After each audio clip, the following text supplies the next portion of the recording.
Hello students, मैं गौरव अस्थाना एक बार फिर हाजिर हूँ आप सबके सामने आपके अपने ही चैनल ज्ञान ग्रेड में।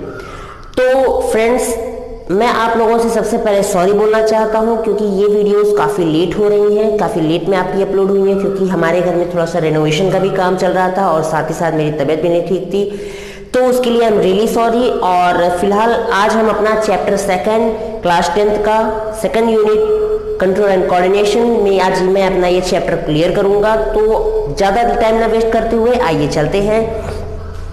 तो देखिए, हम लोगों ने पहले ग्लैंड्स के बारे में पढ़ा। ग्लैंड्स में हमने पढ़ा था, हम लोगों ने ग्लैंड्स के बारे में पढ़ा था। तो ग्लैंड्स में हमने पढ़ा था कि ग्लैंड जो होते हैं वो 3 टाइप्स के होते हैं। इनमें होते हैं, सबसे पहले क्या होता है, एक्सोक्राइन ग्लैंड होता है, फिर होता है एंडोक्राइन ग्लैंड और उसके बाद एंड लास्ट वन होता है मिक्स्ड ग्लैंड। ये मैंने 3 टाइप्स ऑफ ग्लैंड्स आपको बताए थे। इसके बाद आपको मैंने बताया था कि एंडोक्राइन ग्लैंड जो होते हैं वो 10 पार्ट्स मैंने आपको बताया था, जिसमें आपका पहला नाम था hypothalamus, pituitary, thyroid, parathyroid, thymus, pancreas, adrenal और इसके बाद जो था वो था ओवरी एंड टेस्टिस। यहाँ तक मैंने इतनी सारी चीज़ें आपको बताई थी और यहाँ तक जिसमें मैंने आपको hypothalamus, pituitary, thyroid, parathyroid, thymus, pancreas, यहाँ तक मैंने आपको बता दिया था। सिर्फ 3 आपके बचे हुए थे, जिसमें था आपका एड्रिनल ग्लैंड था, ओवरी था और टेस्टिस था। अगर आपने हमारी पिछली वीडियोस नहीं देखी हैं तो आप हमारी पिछली वीडियोस को आप देख सकते हैं। ओके, सो ज़्यादा टाइम ना वेस्ट करते हुए आइए चलते हैं। तो आज हम डिस्कशन करेंगे एड्रिनल ग्लैंड के बारे में और ओवरी के बारे में और साथ ही साथ टेस्टिस के बारे में। ये ओवरी और टेस्टिस जो होती है दोनों आपके गोनैड्स होते हैं, लेकिन जो ओवरी होती है वो फीमेल्स में पाई जाती है और जो टेस्टिस होता है वो मेल में पाया जाता है। तो हम आज बात करेंगे एड्रिनल ग्लैंड में, एड्रिनल ग्लैंड्स के बारे में। ओके, तो पहले हम इसका डायग्राम बना लेते हैं। आप लोग कहेंगे अरे सर जी, हम तो एड्रिनल ग्लैंड के बारे में पढ़ रहे थे, आपने तो किडनी बना दिया। बट हाँ, आप लोग परेशान मत होइए। ओके, तो हाँ, आपने बिल्कुल सही समझा कि ये जो है हमारा किडनी है और ये जो ऊपर जो कैप लाइक स्ट्रक्चर है, ये जो ऊपर कैप लाइक स्ट्रक्चर है, इसको हम बोलते हैं adrenal gland. Okay, adrenal gland जो होता है, इसके मैं यहाँ पर पॉइंट बाय पॉइंट मैं आपको बताते चल रहा हूँ कि पॉइंट बाय पॉइंट क्या होंगे। कि एड्रिनल ग्लैंड जो होते हैं कि it is found upper portion of the kidney. Means ये हमारे किडनी के अपर पोर्शन पर पाया जाता है, इसीलिए इसके पोजीशंस को देखते हुए, इनके पोजीशंस को देखते हुए इनको हम एक और नाम से जानते हैं, जिसका नाम होता है कि सुप्रा रीनल ग्लैंड। इसका नाम होता है सुप्रा रीनल ग्लैंड। अब इसमें बात समझ लीजिएगा कि सुप्रा मतलब होता है सुपर, मतलब ऊपर साइड, रीनल मतलब होती है किडनी, जो कि यहाँ पर अपना किडनी बनी हुई है, और यहाँ पर आपका ग्लैंड्स, इसको हम लोग क्या बोलते हैं, सुप्रा रीनल ग्लैंड्स बोलते हैं। और वहीं पर अगर ये हमारे किडनी के नीचे साइड में पाया जाता तो इसका नाम क्या हो जाता था, इंफ्रा रीनल ग्लैंड्स हो जाता। तो ठीक है, तो अभी फिलहाल ये ऊपर साइड ही पाया जा रहा है, इसीलिए हम इसको सिंपली हम इसको क्या बोलेंगे, सुप्रा रीनल ग्लैंड्स बोलेंगे। ओके ओके, अब बात करते हैं एड्रिनल ग्लैंड के बाद में। तो एड्रिनल ग्लैंड जो होते हैं वो 2 मेन लेयर से मिलकर बने होते हैं। जो इसका बाहरी रीजन होता है, इसको हम बोलते हैं एड्रिनल कॉर्टेक्स, एड्रिनल कॉर्टेक्स। और अंदर वाला जो पोर्शन होता है इसको हम बोलते हैं एड्रिनल एड्रिनल मेडुला। ओके, तो मतलब जैसे किडनी का जो बाहरी पोर्शन होता था उसको हम क्या बोलते थे, कॉर्टेक्स बोलते थे, और अंदर वाला भाग जो था उसको हम क्या बोलते थे, मेडुला बोलते थे।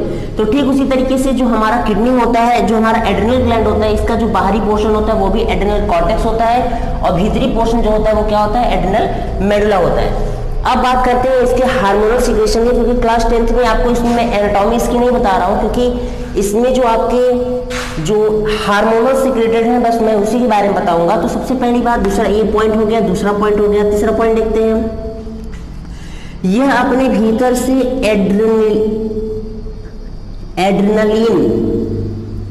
एड्रेनलिन नामक हार्मोन का सिक्रेशन करता है। ये एड्रेनलिन होता क्या है कि ये एड्रेनलिन, इसको हम एक और नाम से जानते हैं, इसको नाम जानते हैं 3F हार्मोन, फियर, फाइट या फ्लाइट।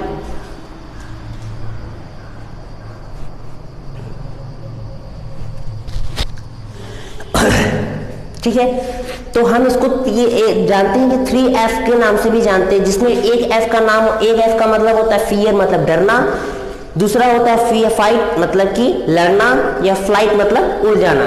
तो इसको हम बोलते हैं, या फिर इसको एक और नाम से जानते हैं जिसका नाम होता है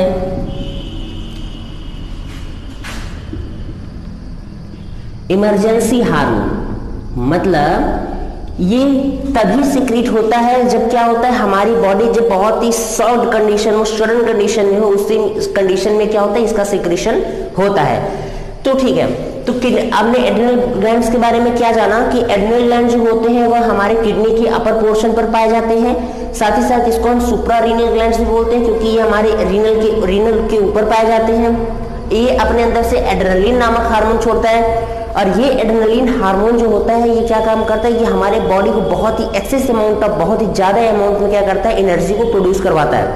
फॉर एग्जाम्पल एक एग्जाम्पल देखते हैं।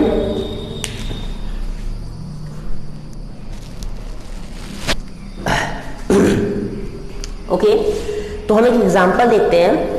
जैसे कि मान लीजिए कि आप एक कमरे में सो रहे हैं और उस कमरे में आपकी पूरी जिंदगी भर की जमा पूंजी है, आप जिंदगी भर जितना कमाए हो वो आप वहां पर रखे हुए हैं। ओके, होता क्या है कि उस कमरे में आग लग जाएगी तो आप उस अलमारी को क्या करोगे, छोड़ के भाग जाओगे? नहीं भागोगे, आप उस अलमारी को पकड़ोगे और उठा के बाहर फेंक दोगे। आपके पास इतनी ताकत आ जाएगी। फॉर एग्जाम्पल एक और एग्जाम्पल लेते हैं, बहुत ही अच्छा एग्जाम्पल है।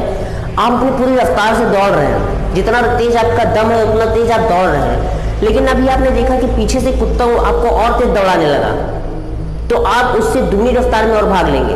आपको पता नहीं चलेगा कि मैं इतनी रफ्तार से कैसे भाग लिया, लेकिन हाँ, वो आपके पास जो एक्स्ट्रा अमाउंट ऑफ एनर्जी आई वो किस हार्मोन के कारण आई, आपके एड्रेनलिन हार्मोन के कारण से आ गई। तो यहाँ पर हमारा एड्रेनलिन हार्मोन जो है वो क्लियर हो गया है। अब हम बात करते हैं गोनैड्स के बारे में। गोनैड्स कहने का मतलब क्या है, हमारे मतलब ह्यूमन बॉडी के अंदर जो कि ओवरी एंड टेस्टिस पाए जाते हैं उनके बारे में बात करते हैं।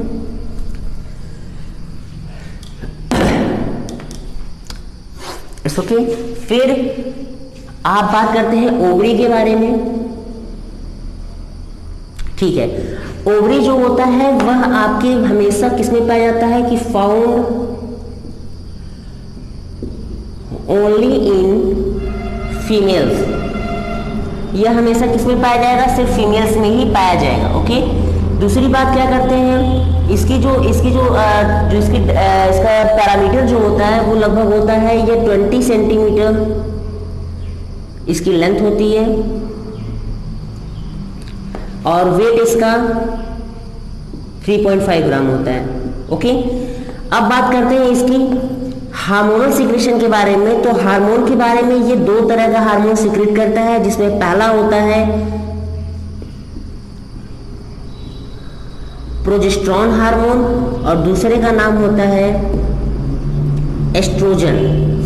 ठीक है, तो ये आपके दो हार्मोन्स हैं जिनको ये क्या करता है, सिक्रेट करता है। ओके, तो प्रोजेस्टेरॉन हार्मोन के बारे में देखते हैं कि प्रोजेस्टेरॉन हार्मोन फीमेल्स बॉडी में क्या करता है।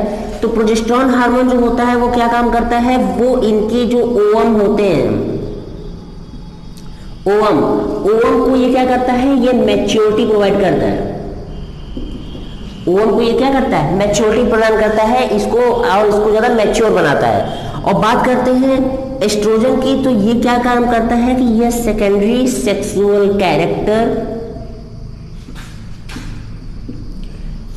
को यह प्रमोट करता है। सेकेंडरी सेक्सुअल कैरेक्टर, अब आप लोग सोच रहे हैं सर ये सेकेंडरी सेक्सुअल कैरेक्टर क्या होते हैं। फॉर एग्जांपल देख लेते हैं, जैसे कि अगर मैं आपको दो साल नहीं मतलब मान लीजिए 1 साल का अगर छोटी सी बच्ची और एक छोटा सा बच्चा दोनों को सामने खड़ा कर दूं मैं, तो आप उनको देख के डिफरेंशिएट नहीं कर पाओगे कि हाँ कौन सा लड़का है कौन सी लड़की है, ठीक है।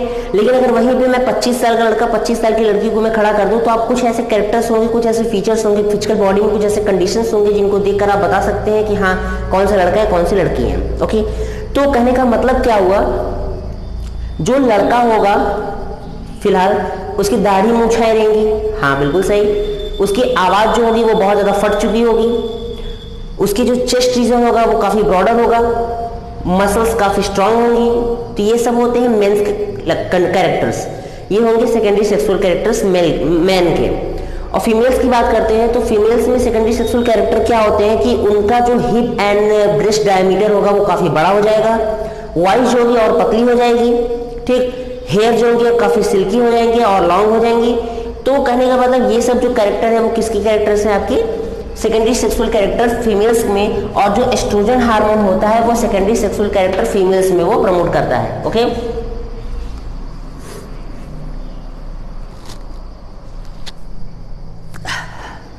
ओके, तो यहां पर हमारा ओवरी भी खत्म हो चुका है। अब बात करते हैं हम किसके बारे में, टेस्टिस के बारे में।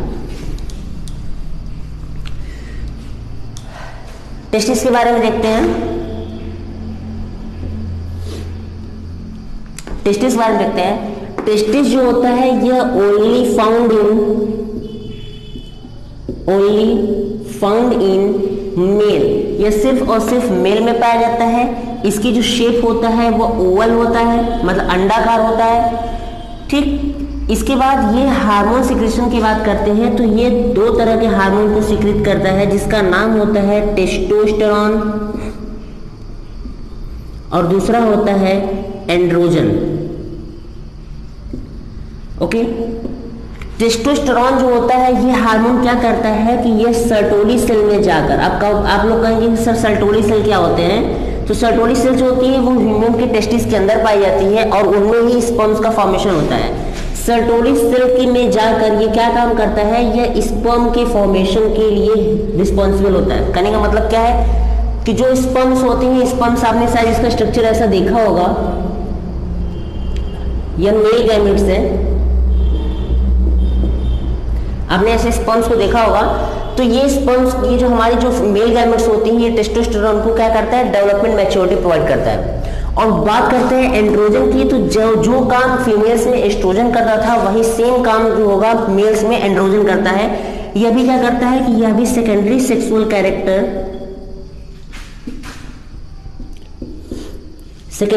कैरेक्टर को ये प्रमोट करता है। मतलब कि अब मेल्स में जो सेकेंडरी सेक्सुअल कैरेक्टर्स होंगे उनको वो क्या करेगा, वो प्रमोट करता है। ओके, तो यहाँ पर आज मैंने आप लोगों को ये चैप्टर जो है वो आपका क्लियर हो चुका है। इस चैप्टर से रिलेटेड अगर आपको कोई भी ऐसे डाउट्स हैं जो कि आपको नहीं पता है, नहीं समझ में आ रहा है, तो आप मुझसे कमेंट बॉक्स में जरूर पूछिए। आज से हम एक और चीज शुरू कर रहे हैं, हर एक वीडियो के लास्ट में मैं आपसे क्वेश्चंस पूछूंगा और कमेंट बॉक्स में उसका आंसर देंगे। तो आज का हमारा ये क्वेश्चन है कि ग्वाइटर डिजीज जो होती है वह किस केमिकल कंपाउंड की कमी से होती है। मैं एक बार क्वेश्चन को फिर रिपीट कर रहा हूं कि जो ग्वाइटर डिजीज होती है वो किस केमिकल कंपाउंड की कमी से होती है। अगर आपको इसका आंसर पता है तो आप कमेंट बॉक्स में जरूर दीजिए, नहीं तो मैं 2 दिन बाद अपने ही कमेंट बॉक्स में मैं इसका आंसर दे दूंगा। तो फिलहाल आज के लिए बस करते हैं, क्योंकि तबीयत मेरी थोड़ी ठीक नहीं है और काफ़ी प्रॉब्लम है, शायद आप लोग समझ सकते हैं। आप लोग मेरी परिवार हैं तो उम्मीद करते हैं कि आप लोग समझ सकते हैं। तो थैंक यू सो मच, एक बार मेरे लिए इतना ही प्यार देने के लिए मैं आपका हमेशा आभारी रहूँगा। धन्यवाद।